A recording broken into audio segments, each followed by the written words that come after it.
Hello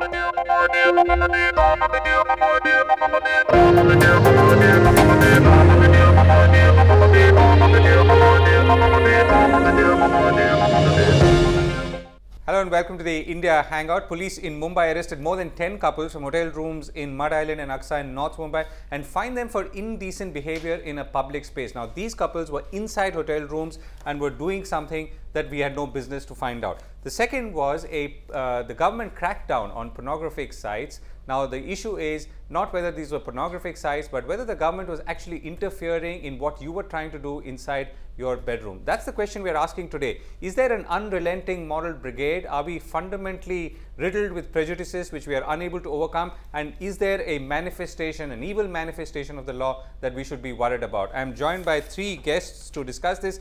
Aijaz Ilmi, leader of the BJP, Onir, filmmaker, and Aditya Paul, social activist and AAP representative. So, Onir, let me begin with you.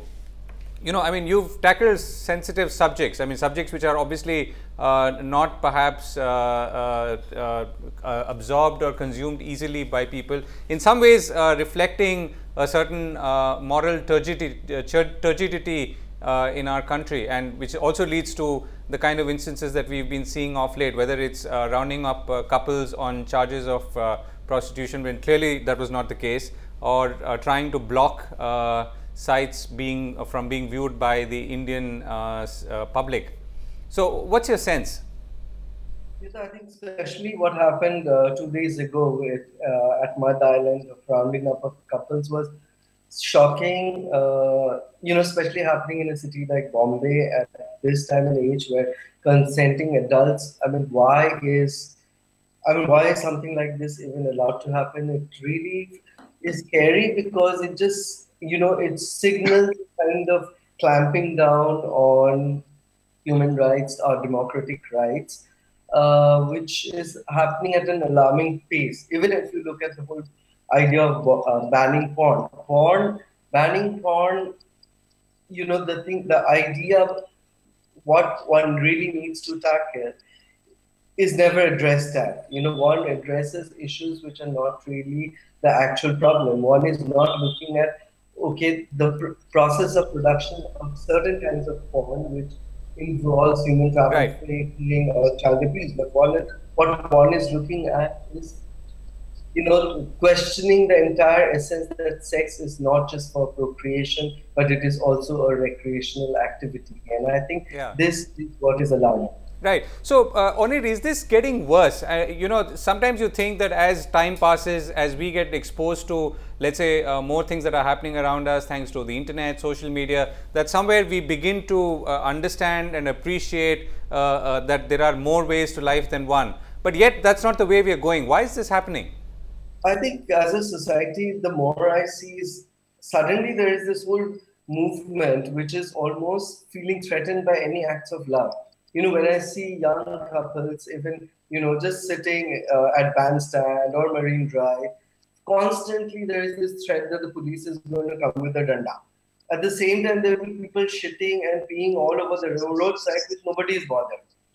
Or people fighting, hitting each other, all that is accepted as a part of modern civilized society. But two young adults, you know, expressing any form of society is nuisance. It's something which is not a part of our culture. I always wonder, was, you know, all the like books like Kama Sutra, temples like Khajuraho, is that also not a part of our culture?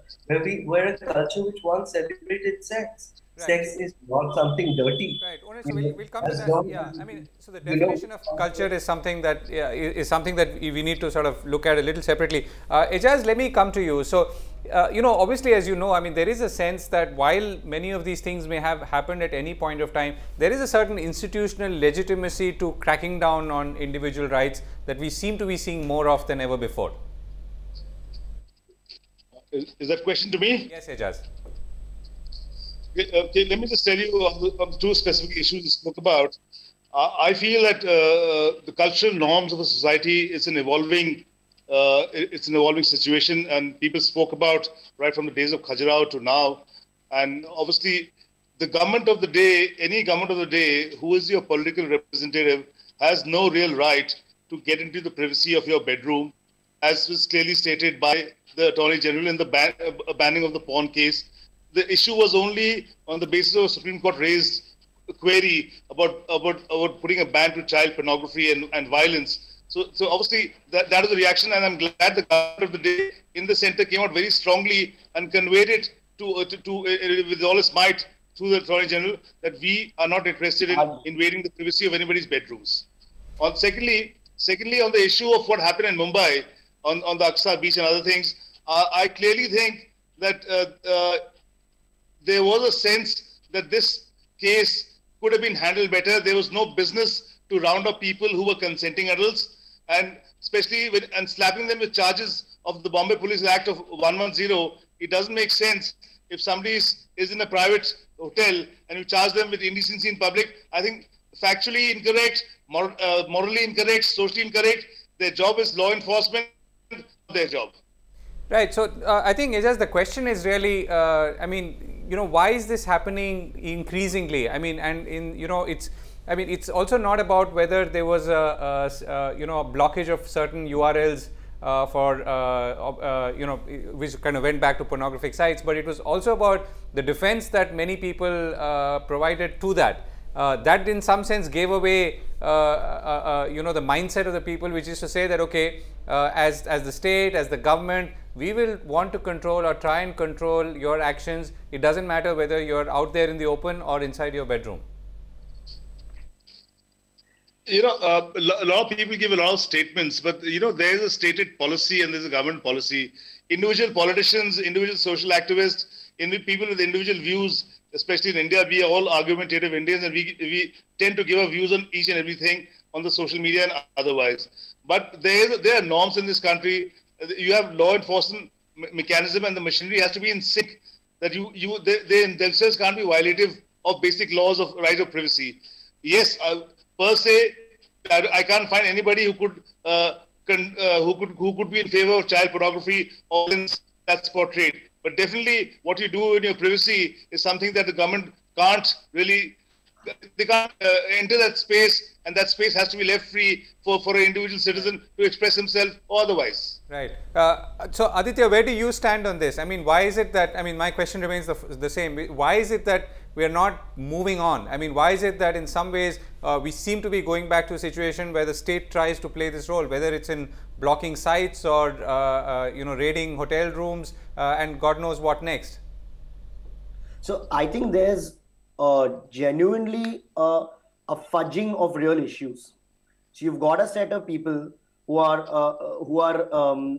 now have representatives elected in the center and in the state, and they have a certain thought process, which is we have our version of culture, we have our version of what India is, and they are trying to force feed that to people by fudging facts. So, for example, using the example of child pornography, they've gone and on rather tenuous legal grounds banned all kinds of pornographic websites. Now there are existing laws. If you want to deal with child pornography, there are existing models across the world. The US, the UK, Australia, all have various models, which of course may not be perfect, but do not infringe upon the basic rights of somebody to go sit in his room and watch something. Right. As regards to the Aksa Beach issue, that is something which is very close to home.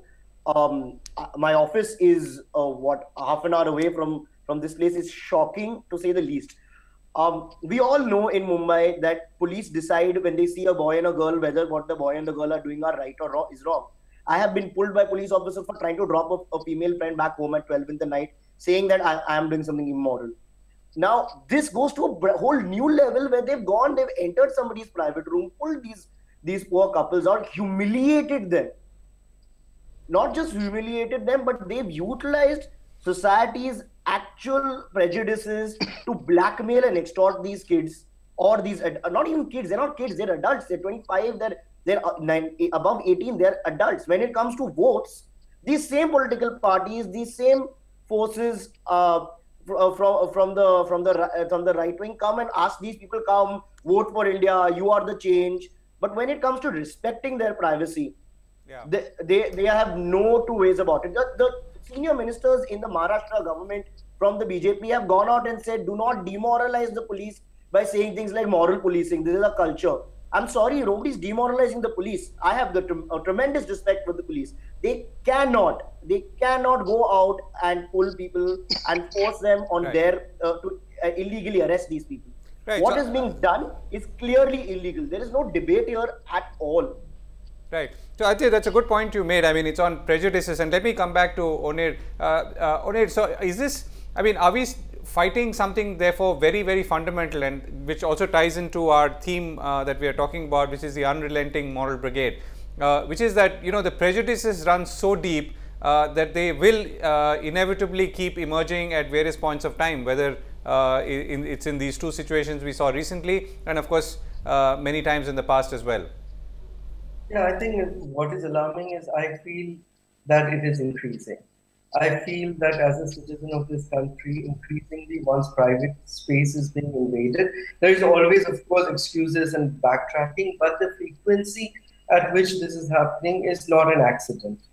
You know, I think it really needs to be questioned. One needs to face the fact that why, I mean, how would even police dare to do something like what happened?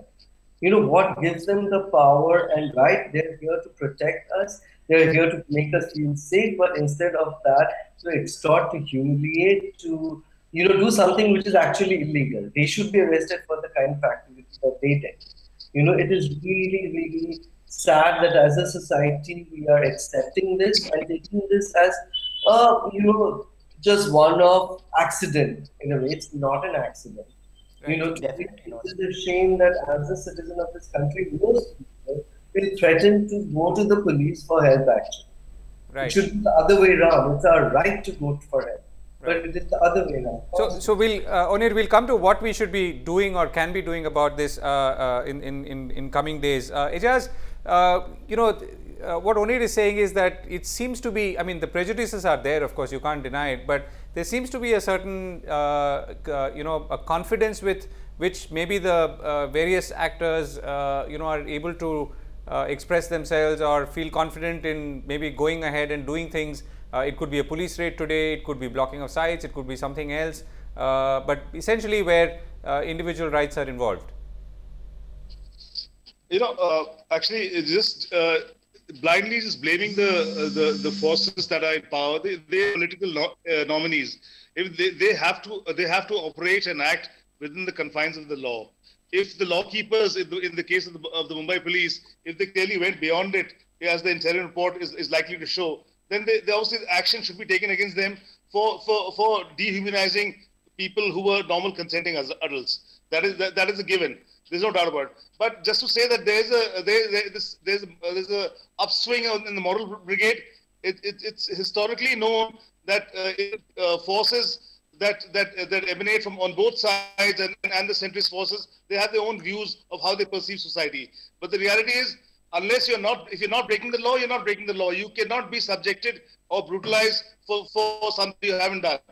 So that is the reality. And civil society is well within its right to stand up and raise their voices against these things. And if you have to hear things from individual people, there are multiplicity of voices in every political party. There are people of various hues in all political parties. But the law is uniform and standard for everybody. And that is what has to believe in. Yeah, go ahead, Aditya.